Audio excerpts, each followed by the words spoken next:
Goes to Makaveli book, chapter 35, part 6. Day 7 approaches, and this is my personal record, but I must be awake for the winter, so I use my AI chip to reset my sleep chronometer and come up with the next doozy of a party game. And this should lighten or damper the mood, but to survivors who lasted this long deserve a little tap. So that's what I called for, couple of hours of love. Oh yes, an orgy party. Have fun while you can, get your jollies off, and let's get back to the party with the few who remain, because the air is getting thin with what we started from till now. Let me think. Well, those remaining must be famished, so I hereby declare a buffet, and whoever eats the most will, yes, you guessed it, win a prize.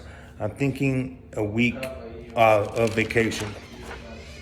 Now at this point in the game, you're woozy, not thinking clearly, and the only thing to wake you up is a good old near-death experience.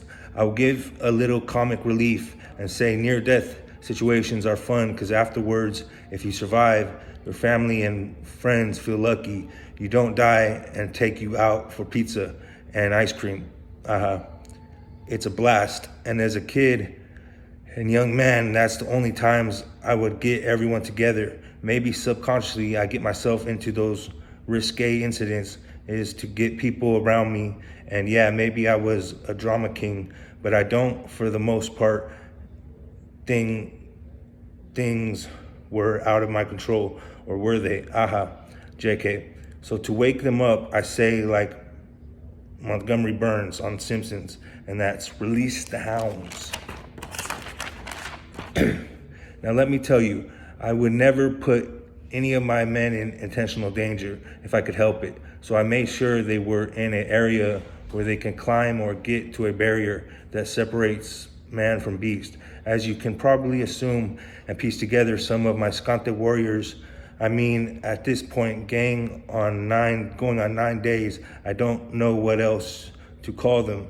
And I am needing to get to the end and declare a winner so I don't do damage to their brain, or maybe that's exactly what I want to do.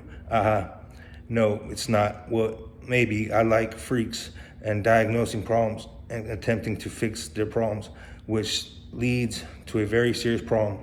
I noticed during the orgy party, individuals from the protective custody part of the jail, or PC, as I explained, had different sexual preferences than the common average Joe, which made me remember a promise I made to the horrible, despicable child that we all are afraid of getting to her.